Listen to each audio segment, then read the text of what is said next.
All right, guys. Welcome to the third episode of the Elevated Podcast. With me, your co-host Juan Torres, alongside by. Houston, Ricardo, how's it going? Today we have a very special guest, a Reno local who is a professional dance instructor. He goes by the name of Jesus Doza. Thank you for coming on, man. No, Appreciate you. Thank you for inviting me, guys. This is really good. I appreciate that. Thank Yeah, you. absolutely, man. So would you tell us a little bit about what you do? Yeah, so I am a professional dancer, especially in salsa. That's what I do, salsa and bachata, Latin dance, dance room. And that's what I do for life. I teach in around the world. I have my own teams here. And that's pretty much it. Simple. I don't know, man. So a little bit what Jesus was telling us, like before the podcast we actually started. I was impressed, man. I didn't think that you were to that level, man. But how long were you doing it for? How long have you been doing it? So I've been doing this around 8 years. Okay. And people told me like that's not a long time. But I was like the difference is because like in another professional dancers, they probably practice like 5-6 hours per day. But when I used to start, I was practicing around 10-11 hours. So Oh wow! So just a little bit more than ever. Like, yeah, sleeping on the Yeah. studio, bringing my lunch to the studio, so then Yeah. I can eat over there. Like Yeah. it was crazy though. Whoa, It's a lifestyle. Yeah? Yeah. whoa, man. And what made you want to get started? Oh, it's pretty crazy because All right. when I started dancing, it was right after I leave the church because I supposed to be getting ready to be a priest. Really? And then I was in charge of some groups and confirmation groups. Like when you're gonna get married, you have to go to get those papers, confirmation level. So I was opening like kind of like classes to do something outside the church. You know what I mean? Like guitar, like choreography, singing, boxing. The last one dancing. So I went to the dance class, and the instructor was like, "You're pretty good." I was, "No, I'm not pretty good, but I'm trying." And then he invited me to join the team, and it was okay. Why not? Let's give it a try. You never know, and that's how I start. Okay. Oh man, so you were a natural right from the jump, huh? Kind of. Yeah. It was hard. Like before that point, did you ever feel like were you ever interested in dancing? Never. It's so weird because around my 15s, I remember they invited me to the parties, like to the quinceañeras, Yeah. all that Yeah. stuff. And then I was sitting on the tables, bro. Like at the first one, eating the cookies. I finish it, next table. Eating the next Yeah. cookies, next table, 1 a.m. Okay, see you. Thank you for the cookies. And I hate like people. I watch people dancing because the hate comes. It's so funny because my ex-girlfriend, she loves to dance so bad. Like she was dancing like the whole night without stop. But I saw the guys like trying to do something else, Yeah. and she was like, "It's just dancing. Don't worry Yeah. about it." And I was Yeah. start getting jealous. I was like, "Ah." I'm gonna learn how to dance. Yeah. What about family members? Were they into it? No, just- none of yeah? them. Oh, wow. It's pretty hard because when they are not involved in this scene, Yeah. they don't understand. So when I used to live in my hometown, I remember I went to practice around 6 p.m. till 1 a.m. Whoa. And my mom was like, "Are you gonna walk around in the streets by yourself? So how like don't go?" And I was like, I love it, so I have to keep doing it. So I'm not gonna stop just because you don't want me to do it. And they didn't support me. They didn't ask anything about it. Like they didn't, Yeah. And the sucks part is when I get home after my practice, everybody was eating already, dishes cleaning, food done, and I was like, oh, what I'm gonna eat? Yeah. Bread with jelly. Yeah. Dang. So what you're saying, like before you were into the dancing, you were kind of going to like a Catholic school or something to become a priest, right? Yeah. So was that something that was like driven from your parents, like since you were a kid? Yes. So since when I was a kid, my mom take me to the church, like every weekend to be a good guy. But I was was totally a mess. Yeah. And she wanted me to be kind of like a better guy. But by the third year when I was in charge, I start feeling something different. Like this is like my service. This is what I want to do for my life. And I was so into it. And the priest from the church was like, "Oh, I see potential in you. So can you be ready to be a priest with me? You want to go with me? You want to go to the seminary and all the stuff?" And I was, hell yeah, I want to do it. And I was in the seminary, like into it, like 100%. But after that, the dance hit me so well, you know. Yeah, absolutely. Yeah, and so where is it that you're from originally? Because you're saying like your hometown, and you know your mom was saying that it's dangerous coming home at night and everything like that. If I said the name, you guys gonna be, oh, I'm from Ciudad Juarez. Oh, hey, he wasn't kidding. All right, I can see why you. Yeah, from Ciudad Juarez, the border with El Paso, Texas. Okay. Chihuahua, Mexico. okay. So that's where I born. How long did you live there for? I lived there for 20 years. Okay. And I left my city at the age of 20. Whoa. So for the people who don't know, Ciudad Juarez is like how Jesus was saying, it borders El Paso. And right now, and I would say at least for the last 40 to 50 years, it's been one of the most dangerous places in the world. Oh, wow. Yeah. So, you know, after night, there's shootings, there's killings, cartel runs through there like crazy, drug wars, all kinds of things happen.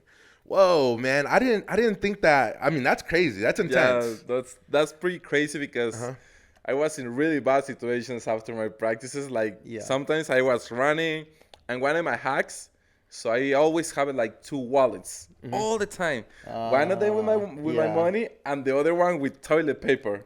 Because if somebody went like, "Hey, give me your wallet," I give the fake one, and then just start running. So they're gonna think they have money because they was fluffy. Oh, that's so smart. That's so smart.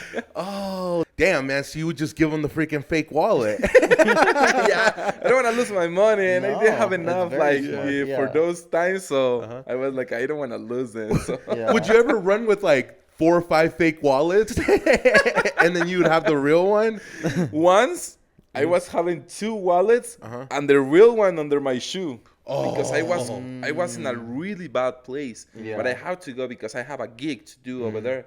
So I was like, okay, I'm gonna get rid of myself. I'm gonna have my Nokia, and then I'm gonna have my iPhone on the right pocket. Yeah. And, you know, Yeah. just to getting ready to the bad things because you never know. You have to take care of yourself like as much as you can in that city because it's pretty dangerous. Absolutely. And right now it's still being pretty bad, but not that bad. Like 2010, 2012, it was really bad. Oh, wow. Would you ever go back? Oh, hell yeah. Really? Because family, my brother is like, you know, like we are super close. Right. My fathers, we are super close, and the rest of my family, like we just love each other. Yeah. It's weird because like when you are here in USA or another part of the country, it's pretty. They have a lot of stuff to see, a lot of stuff where to go, like zoos, and you know what I mean. But when you go to your hometown, family. Tamales, tortas, and all that kind of stuff from mom. It all brings it So, back. It's different, huh? It's not the same. You could go to a Mexican restaurant here. You could even go to someone else's house. Some people may get it close, but there's nothing like your mom or your grandma or something like that. Yeah, It just brings back like all your childhood memories. That's cool. That's really cool. So now that that you've been here and you've been dancing and everything like that, you know, like right before we got into the podcast, you're talking about how this year you're supposed to be doing a lot of traveling. Oh yeah, this. How I tell them before, this is supposed to be my year because in January we went to the World Salsa Summit. Where was that at? That's in Miami. Okay, that's in that's Miami. a world championship. So if you want to have a name, you want to like the people recognize you, you have to go to those kind of competitions. Because if you won, you have like the status to be one of the best ones. So I went with my partner because I do same gender. So I'm not do like a man and female. I dance men and men. So it's for me it's way harder. Another lead, it's kind of like a little bit harder, but I love to do that. Okay. So we won that competition, and the people started looking at us like, "Oh, they're the champions. We want to bring them. Which city? Okay, so Paris, Japan, Italy, Colombia, Puerto Rico, like million places, like everywhere." And then right after that, in March, everything was shut down. And it was no, like I remember I was crying on my room, like, no, why? Because I started receiving like messages, like different promoters, like, "Hey, I'm sorry, Jesus. We will have to cancel. I'm gonna cancel the flights, the reservations, everything. Hopefully next year, we can bring you back." And I was, okay. Yeah. So that was in 2019 when you had one in Miami? No, this year. Oh, this in 2020. year. Yeah, that's right. 2020. Whoa, man. So with that dance competition, so is it just like one style of dancing, or they have multiple different styles or everything like that? Right there, they have multiple, like million. I can say like 1,000 different levels. Like you have salsa, salsa 1, mambo 2, cabaret, and floor. And that's just for salsa. Different ages, different levels, like beginners, amateurs, professionals, semi-professionals, like bunch of different levels on and every single one. Like you have salsa, you have bachata, cha-cha, kizomba. Like there's not just one style, but like the recognized ones over there, there's all the time is gonna be same gender, mambo and 2, salsa and 1, and bachata. What got you into salsa compared to all the other styles of dancing? What got me over there? It's when I used start dancing professional, I was dancing bachata all the time, like 24/7. Yeah. But then I saw somebody dancing salsa, and I was like, I don't know what that makes me move. Like even if I just watching, I was all right, like dancing already, and I was start like feeling like something different beside bachata, and I was like, I guess I'm gonna give it a try. Okay. Then I give it a try, and I was practicing so hard to be one of the best ones, and I fell in love so quick because people say like, oh, salsa. But like in a professional mind, a professional dancer, we have like a timba, rumba, guaguancó, like different kind of dances, mixed using one name and salsa. So you have like a books of that, like to learning how you can dance that. It's not just like a salsa. It's like I'm gonna explain it like this: like salsa is not just a salsa. They have the tomatoes. Like all the the ingredients to put it on to make it salsa. So salsa dance is exactly the same thing. Bunch of ingredients. So you put all the ingredients and it creates this one new dance. A little bit of spice over here, a little bit sweet over here. Yeah, because like when people from Cuba, Puerto Rico, they came to Miami, they cannot sell like the mambo or son cubano or guajira or whatever kind of dance just like that, because the people gonna get confused, like it looks exactly like this one, so how you gonna name it different? So that's why they name it salsa, and it started growing up because the people understand what is salsa means. Interesting. That's so cool. I didn't know that. That's so really crazy. Yeah, I didn't know that. That's so interesting. Yeah, being a professional dancer is not just dance pretty. No. You have to understand like about the story, like everything. Yeah. I mean, I would say it would be like anything else. It wouldn't be just about going in there and dancing.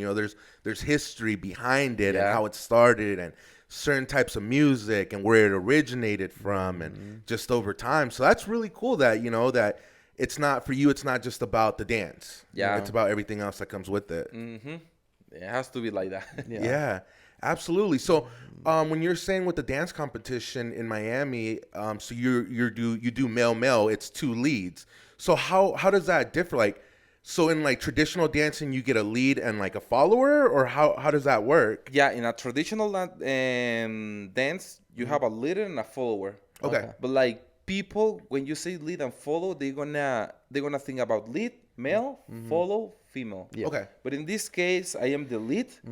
And my partner, Dene, he's the follow, but he's still being a lead because he's a man. You know what I mean? Okay. So he's still following me. That's what he did. Like, and he's pretty good at it. I'll show you a video later. I'll show you a video later. Okay. Yeah, and there was, it's cool because Houston was showing me some videos yesterday of stuff that you were doing, and it's crazy, man, because like anybody could dance, has a little bit of dance moves, things like that, but I think where like professional dancers, especially like what you do, it's so cool to me how it's just like it's so sharp. Every move, it's like it's Very perfect. precise, yeah. It's very precise. Yeah. Exactly. Lots of practice, I'm sure. Dude, Oh, that yeah, for me yeah, is like, yeah. whoa, I cannot believe that. Yeah. And like to me, you could really tell the difference of you really knowing what you're doing. Mm-hmm. So with something like that, do you guys, when you guys go into a competition, do you guys prep for it? Do you guys already have like a set dance, and or how do you go into prepping something like that? It's pretty complicated. Okay. Because when you're gonna go to a competition and when you're gonna go compete in a professional level, you have to create something new and something which is gonna attract like the view from the followers of the people. So you have to practice a lot. Like you sometimes I remember I was practicing like around 4 a.m., 5 a.m., starting like 7 p.m. because I didn't get right like some parts. And the important part from the choreography or a dance choreography with a partner, it's you have to make the people from outside feel what you're doing. Because if you start doing like crazy things and new stuff or whatever, but like you're going so fast, you're rushing, you're pulling or stuff like that, the people are gonna be like, I don't like that because if I was him or her or him or whatever, I am not gonna feel comfortable. So the hardest part is like smile, make it look easy. Even when you're struggling inside, you're gonna be laughing, like brushing your hair, Right. making it look like enjoying it for the rest of the people. You know what I mean? Oh, yeah. Like you cannot make something harder and make it look like too hard for them because they're not gonna get motivated. So one of the priorities from a professional dancers, it's make the people want to do what you're doing. So That makes sense. That's why it's so hard. You have to practice like at least 5 hours per day, Right. 24/7, like every single day. You cannot be like, oh, this day I don't want to practice now. That's not the way. Yeah. So Yeah, you do it a few times a week or anything like that. It doesn't work. So back to the competition. So you went there, you danced, you won. Yeah. You got it, and We then won. COVID hit. Oh my God, it's COVID, bro. Ah, COVID. Like I have a really bad like story with that because so we went there, we won, and you start hearing about COVID and everything, but not that bad. A little bit in the USA. And I remember I was at the airport. There was a bunch of people, and then I'm not gonna say they was them, but it was like a lot of Chinese people, like you know, with the flags, and everything. Like people like just getting closer and closer, but you never know. Like you didn't think like how bad was COVID. yeah. So from Miami, I flew to Reno because by the next weekend I supposed to be in Houston to do a show, a regular show. So I get to Reno, I have my 4 days free, and by the third day I was start getting sick. Like, Oh no. oh, what is this? What is this? I don't feel good. And I was like, it's gonna be probably a flu, like every single year. Yeah. Next day, when I was at the airplane, I was like dying. Like, oh, I can't move, I can't breathe, like nothing. I didn't have like tasting. I didn't want to eat anything.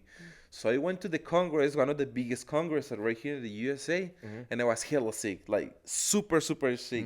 I have to wear my mask. Like you didn't have even the law like to wear your mask, but I feel like I have to because I don't want to get sick the rest of the people. Oh yeah. Because bunch of people, like thousands of people, was around me taking classes, dancing together, This is and everything. before everyone knew about it. Before everyone knew it, because it was exactly in January, and they were like, "What's wrong with me?" I remember like I didn't have the time to go to the social dances, to the concerts, and anything because I was in bed sick. Yeah. And people like, hey, bro, do you need something? Do you need some food? Do you need water? Yeah, for sure. And I was eating everything, tasting everything. I was like, doesn't taste like anything. Oh, no But like way. you didn't know this. By that time, by the beginning of this year, you didn't know like the symptoms and anything. So I didn't was informated about that. I was so sick, and I remember. And Saturday night is when the principal shows they has to be. So I remember I performed, and after that I died. Like so this is the stage, and then they have like a little stairs to go down to the backstage, and then on the stairs I remember I saw the MC. His Armando Cervantes like getting ready to catch me, and I just fall. I just fall into his arms, and he was like, "I'm sorry, bro, I have to put you on the floor." And then I was on the floor, like covering, like shaking, like so bad. They take me in a wheelchair to my room. Dang. That's crazy, man. And, that was like, so the lockdowns really started to happen in March. And that was for you in January. In January. Whoa. That was, so I mean, there was no way for you to know, that it was gonna be even COVID. And it's funny because like, up until like COVID in the past, people would always, they'd be sick. Oh, he has a cold, he has a flu, whatever, and people still go out. And now it's like, anytime you hear somebody cough, you're like, hey, stay away. Stay away. That's true. Yeah. It's so crazy. Like, that month was so hard for me because when I came back from Houston, I was in bed like for like around 4 days, 5 days, like without doing anything, just with my PlayStation playing. I didn't even hungry, nothing. And then by the 5th day, I think so, I start feeling better. I start feeling myself. And then after I was like, okay, let's open the studio again and let's start practicing. There you go. How did it affect your studio just after that? Just you had to close down, or? Yeah, I have to close it because, and in my mind, I was talking with my mom about that, and she was like, "It's not about you; it's about the rest of the people. So you have to respect them. How you can respect them? Closing your studio because you don't want them to get sick. You don't want them to say like, oh, it's because she make us be at the studio or something like that. So right after the first like shutdown, I was like, I'm gonna close the studio and I'm not gonna open it in 1 month, 6 months, whenever. Probably it's gonna be a full year. So I close it like totally because I don't want to have like problems and anything. Like. And you care about everyone there. So that's what I closed. Like if they went to party or whatever, it's their fault, their fault. Like, but it's not gonna be under me anymore. So I try to like take care of my students, my girlfriend, because right here I have my dogs. I love my dogs. So in your idea, they are my babies. So I'm Slinky. I don't want them to get sick. Brenda's parents. So we saw them each other like 3-4 times in a week. So we don't want them to get sick and anything. So I was thinking about like everyone. So you cannot get like, oh, I'm gonna do whatever I want because this doesn't exist. I'm not gonna wear my mask because it doesn't exist. Like, you never know. And hits me when I start like hearing about people which we was so close and started like oh, my mom has COVID, but anything's gonna happen. And then 2 days after, oh, my mom died because COVID. I was what? And then a friend, oh, I have COVID. And then a week after, he died, and I was, whoa. So if this is real, it's not real, affects in some house. Because I have to close my studio. Restaurants, they have to close. Like malls, they have to close. It's not just the sickness. You know what I mean? It's like everything behind that. So it's everything's getting affected. Yeah. That's it was definitely scary times, man. And it's interesting how I think for like Hispanics, all Latinos, it was like, oh, it's not true. No, it's the government, or I'm not gonna wear the mask or things like that. But then once it really starts hitting home, you start knowing more and more people. You hear about someone's friend, someone's coworker, stuff like that. It's like, oh, maybe it is true, So, and like you're saying too, it's more than just COVID itself. It's everything else, everybody else being affected. You start affecting everyone's pocket, their money, what they're gonna do next month. A lot of people went without jobs. Quarantining drove a lot of people crazy. I think it's wild how they're saying that like suicide rates are going up, overdoses, everything like that. So there's a lot to the mental health behind it where a lot of people don't realize it's. Beyond COVID, beyond it affecting financially, you get the mental health behind it where it really starts affecting a lot of people. Affects everything. So now we're near the end of the year going into 2021. So were you able to open back up? Are you able to open up to a certain capacity? Do you do classes now? Yeah, I have like the right to open it like 20% capacity. But I don't want to do it Okay. Yeah. because it hits me bad, but at the same time good. Mm-hmm. Because I find out like I can get a full-time job, Mm-hmm. I get a new hobby, like Yeah. bunch of stuff, and I was like, all right, next year I'm just gonna open it everything back, and I'm gonna work double like to get everything back. You know what I mean? Yeah. But for now, I feel like comfortable like this, Mm-hmm. and I don't want to mess up with the times or with anything, Mm. because some of the students they doing like a real quarantine, and I don't want them to take the risk, like just to come to Yeah. the studio to practice, and if something happens to them, like how I Yeah. said Yeah. before. Yeah, and it makes sense, man, because like, especially with the type of work that you do and what you teach, it's a lot of people close contact, touching, Yeah. being real close to one another. And I'm sure, between different people, you get different partners, rotations, things Yeah. like that. Especially so. when you're having classes. There's Yeah. a lot of people. I've been a part of it. It's a blast. It's Yeah, so you've much been fun. part of it, yeah. It's so much fun whenever you get a chance. You guys have to check out. I'll Uh-huh. drop some links below. Yeah. Yeah. By Once we September, I opened the studio, Okay. but just one team. Okay. The Shines team. So you don't have to touch each other. You're like dancing separate. And we was just 5 guys. So it wasn't that bad. You know what I mean? And I start doing it. I start getting in shape myself too, because I Yeah. was pretty chubby. Yeah. Quarantine. And yeah, quarantine. But at the same time, it was like, no, I have to give it a break, because two things. I need the people miss this, because if they didn't Yeah. miss it, they not gonna do it like fully. You know what I mean? And the other time, I want me to miss this too. So I was like, okay, I'm gonna step away. Everything is fine. See you later. Yeah. So during this time, do you still dance like at home? Do you Oh, yeah. do you practice things like that? Yeah, I start doing my own routines for different people, like choreographing and everything.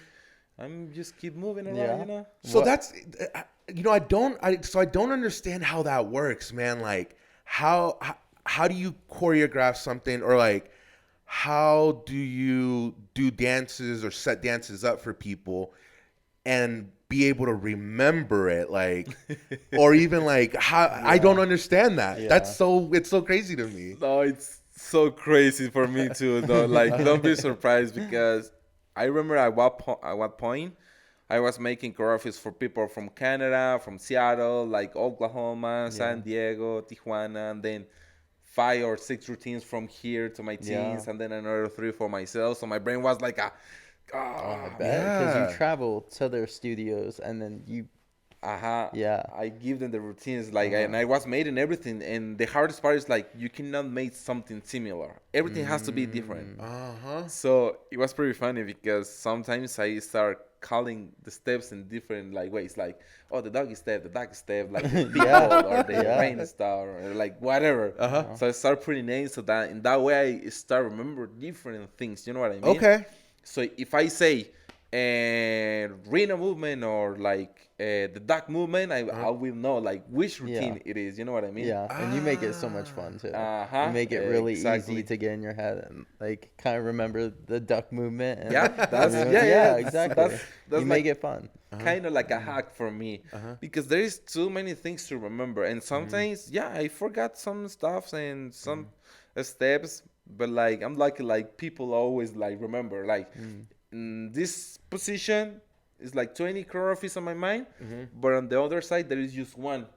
So every single time I was like, hey, do you guys remember? Yeah, well, let me see. So then I can like, Get start remember circulating. everything again. Yeah. Before COVID and everything. So you're saying that you would do a lot of traveling. You would go to different cities, different states, and you would teach them how to, you would teach classes. Where would you say is your favorite place that you visited so far? Ooh.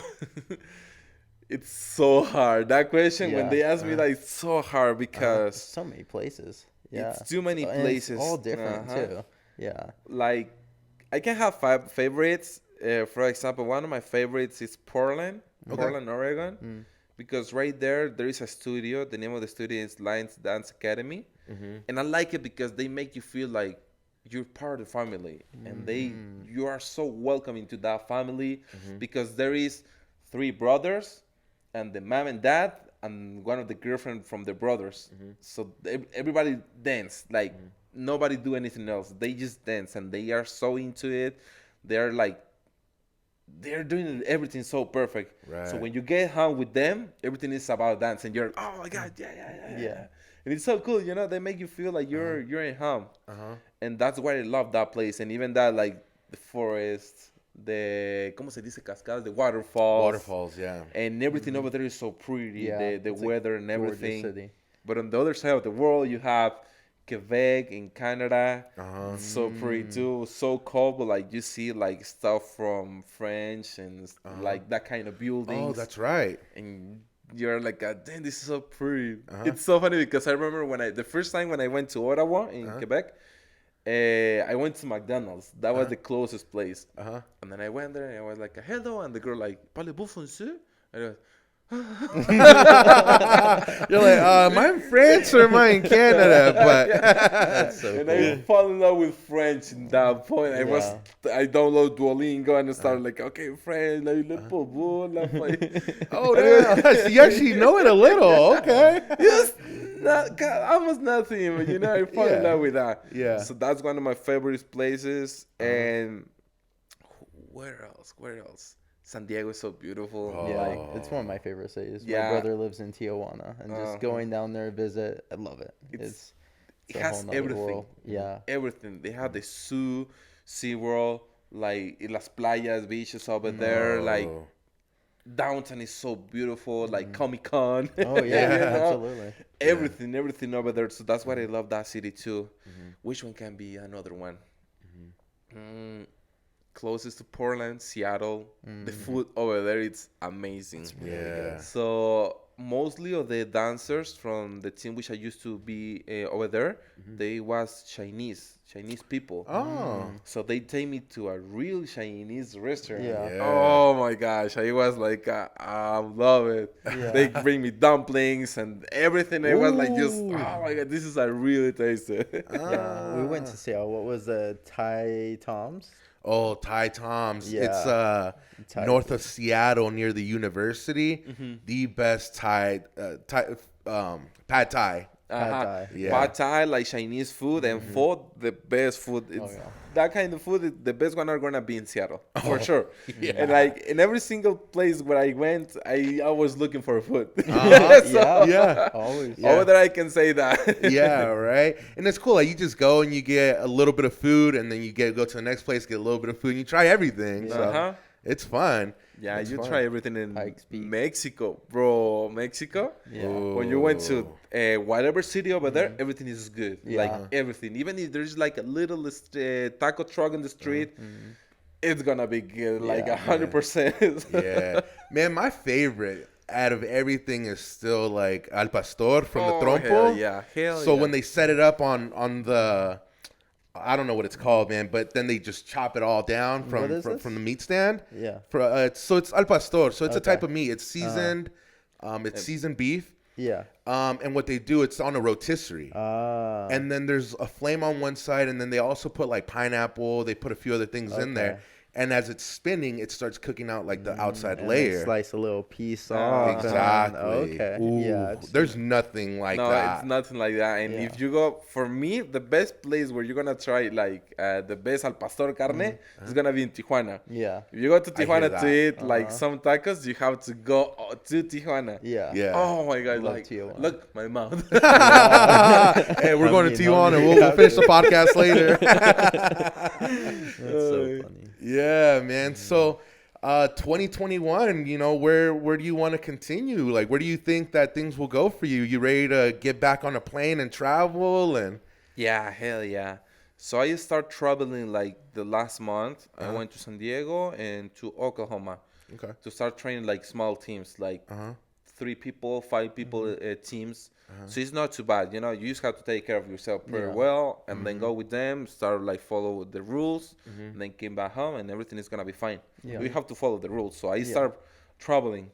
But the next year, they called us from my partner and I from America's Got Talent. Oh wow. So let's see. Yeah. Let's see if it's gonna happen. If it happens, we're gonna be there for sure. Yeah. That's exciting. That's so my exciting. goal for the next Yeah. year. So I can't wait. That's Whoa. exciting. Hey, Yeah. after what I've seen you do, man, you'll definitely be on there. Yeah. I totally believe gonna it, be so man. much thank fun. you, bro. Yeah, and I mean, you're definitely talking about doing travels to. You're talking about going to like Pakistan, China. China, Japan. Whoa, Like Where else? everywhere. India, everywhere. Yeah. that's so interesting.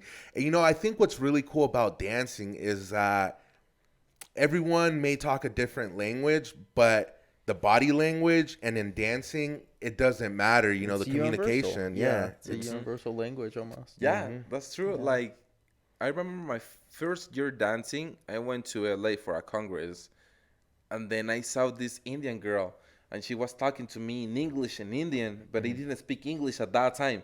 And I was like, eh? Like, Yeah. like, you want to dance? And we was dancing, and you can feel the connection. Like, you don't have to talk and anything. Like, when you get to a certain level, so then you're just feeling, and it's so weird. Like, even like when you're touching, and like sometimes it happens to me. Like, I actually close my eyes to dance because Yeah. I cannot see. I want to feel. Yeah. So that magnitude. That's so cool. That's a whole nother level. Of learning. Yeah. Yeah. that's so wild. So so every time I say this, man, people don't believe me, right? And they're like, "Oh, what? Like you're Hispanic, you're Latino. What do you mean?" I can't dance, man. I can't. What? You know? Nah, just kidding. Just kidding. I can't, man. Yeah. So for people like me who can't dance, what would you say is the easiest thing to start with? The easiest thing, don't make the mistake which everyone do. Like, don't take classes from YouTube. All right. Because Well, people love to Yeah. do that, and it's not good. So you have to take classes with a professional dancer who knows and who has like a big background. You know what I mean? You cannot go like with a guy who learning something from YouTube and show you something really wrong, and then you're gonna start like your base is gonna be building wrong. It's just like a building. You want an Empire Square like super strong. The foundation. The foundation has to be so strong, and you have to start building little by little. But if you build it like with 2 blocks over there, Yeah. all the time it's gonna start wiggling. I've never thought about it like that. Yeah, so you have to build something perfectly, and by that time, you have to keep taking classes. But at some point, you're gonna start like creating your own stuff, and you're gonna start being like creating yourself. You know what I mean? Yeah. And you're gonna start building yourself like little by little, little by little. So the best way to start learning is pay a private lesson to a professional dancer. He's gonna give you material for a month. You're gonna practice for a month, and then another class, Yeah. then another month, and then another class. People like sometimes people take like one private lesson like per week, and they doesn't know anything about dance. They doesn't know how to dance, and in a year, you saw them after a year, they're so good. For real? Yeah. Hey, man, I may have to go down there and Yeah, take yeah. some classes. I need to go. It was so much fun. Yeah, that would be Yeah. really cool because I've seen like, I mean, the only one that I really know who gets into it is like Brondo, and Yeah. he's freaking good. I'm He's like, really good. seeing him in person, I'm like, damn, dude, I didn't know you could do that. That is Yeah. ridiculous. You're super good. So it's so, to me, it's so cool. It's so cool. I like seeing people who are really good at it just because it's something I don't understand at all. You know, so I try. It's so crazy because like if you wanna kind of feeling what's going on when you're feeling that connection. Do you guys ever watch the movie Soul in Netflix? I'm sorry, Disney Plus. I've Soul. seen it. I haven't seen it yet. Okay, I so know what watch you're talking it. about. Watch Okay, it Soul. because like in one part of the movie, they're talking about like when they so focus in what they are doing, they travel in a different dimension. The soul is somewhere else, and they are just like doing what they do, but like so perfect and so focused, so they just travel. Your soul just left your body, and it's so crazy because Yeah. like when I saw the movie, I was like, damn, that's what I feel when I dance. That is so cool. That is so cool. And not taking it serious, too. Yeah. Don't take it serious. Have fun with it. Yeah, that's Yeah. true. Especially because I can't dance like to save my life, but I love to go to any event I can. And yeah, I'll dance with whoever. Even I'll follow them however they're doing it. yeah, I'm like, I love to have fun with it. I'm super shy about it, but Yeah. I've gone to like the event here in town where there's like a lot of people that end up coming here. Yeah, A Reno NV dance fest. Yeah, yeah. And Houston's like, yeah, man, I'm gonna go, blah, blah, blah. And so I went with him one time. He's just over there dancing with everybody. And you could tell that some people were getting like frustrated, like, okay, this guy doesn't know what he's doing. But Yeah. it's cool that you don't care and you're just okay with trying. Yeah, well, I let them know a little bit before. It's like, hey, I'm like, this is my first time here. Like, I don't know what this is, but like, yeah, let me like kind of show me. Like, let me see what you're doing, and I'll try and follow. And every single time, everyone's cool. Yeah. And they're willing to like Yeah, show you a little thing. This scene is pretty cool. They understand because mostly the people, I'm not gonna say everyone, but they understand like when you're a beginner dancer, you have to grow up, and the people who are like in a professional level, they used to be beginners, so they understand what's going on. There's another kind of people like they just like to show off and dance just with the professionals. They doesn't help too much, but most of the people they help you a lot. That makes sense. I haven't seen that yet. I haven't seen that because everyone from like here to going with Brondo to like New York, Las Vegas. I mean, all over. Everyone's cool. Yeah, no issues ever. It's so cool, much fun. like What I like It's to such do a in the blast. congresses is like when somebody doesn't know me well, they're like, "Hey, you wanna dance?" Yeah, but I'm a beginner dancer. Don't worry, I can help. I'll show Yeah. you. Yeah. And then like the girls start like sounding like line or circle around me, and they were like, "You're not a beginner dancer." Yes, I am. Don't worry about that. So they don't get surprise shy. Yeah. Yeah, because like if you present yourself like a professional dancer to someone who doesn't know you, they're gonna get shy. They're gonna start like, "Hoop, he's a That professional." makes sense. No, but you tell them like, "Oh, we are the same level. We're the same. We're humans." Okay, let's dance. They just let it go, and they dance so good. Like That's true. That's a good point because people start feeling really comfortable with it versus they go into it like, oh, he's gonna notice that I'm not doing this good or that good, but you're just there to have a good time too. Yeah, that makes sense.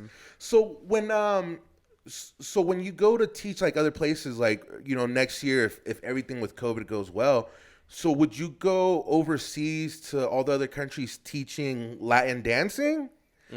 Okay. just sliding dancing. Yeah, so that's so cool. That I mean, that's something that even over there, that they're really into. With that, is there a type of dance that you would want to learn? Is there something that that interests you? That's a different type of dancing? Oh yeah, so since I started dancing, I was watching videos on YouTube like about professional dancers, and then I saw Les Twins.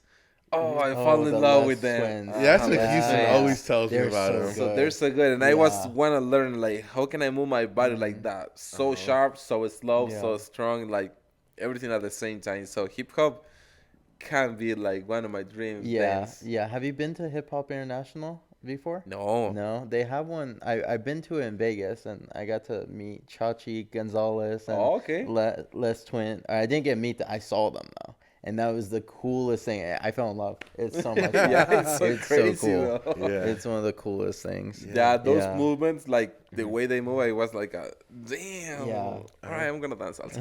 Yeah. Yeah. It's been a great podcast so far. So where can everyone find you? On Instagram, on Facebook? Yeah, so Instagram, Facebook, Yeah. it's the same name, Jesus Okay. Point Doza with Z. Okay. So they're gonna find me over there in Facebook and Instagram. I have a bunch of video, a bunch of pictures. Like if I went somewhere, I always post about my showcases or my classes and everything. Yeah, and when So- you're in a different city and what time, when. Oh, Okay. yeah, that's true. Then So, the people can catch me over there Yeah. or whatever. yeah. And what's the name of the studio? The name of my studio is D Project. Okay, D Project. Right now we wanna locate a new place because everything is shut down, like Yeah. everything is closed. So we kind of like trying to find a bigger place. Okay. Because next year I'm gonna focus more on the beginner dancers. Okay. So my goal and my dream from Reno City is like make this city have dancers. Yeah. Not just like a regular dancer. No, I want to have like a competitor. You know what I mean? Yeah. So let's see what happens next year. I'm excited. Hey, for let it. me know, because I'm a beginner, man. No, yeah. You're I have definitely my coming. plan. I have everything right there. Like my girlfriend is like the person who helped me a lot with that, like everything. So next year is gonna be a good year. Yeah, Absolutely, man. And he Jesus is also willing to go wherever, countries, different states, different cities. You guys want him? You guys need him? We'll definitely link some of his social media sites. We'll link everything down below. All right, we'll make sure of it. I right froze. here. Exactly, right there. We'll have it up. Easy enough. Well, thank you, Jesus. No, we thank you for appreciate it, inviting man. me. This is so much fun. Yeah. Thank you guys. Thank you. Yeah. And it's good seeing you too. It's Yeah, been too I know, long. right? It's been too long.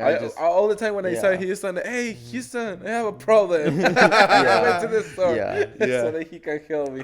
It's been so busy.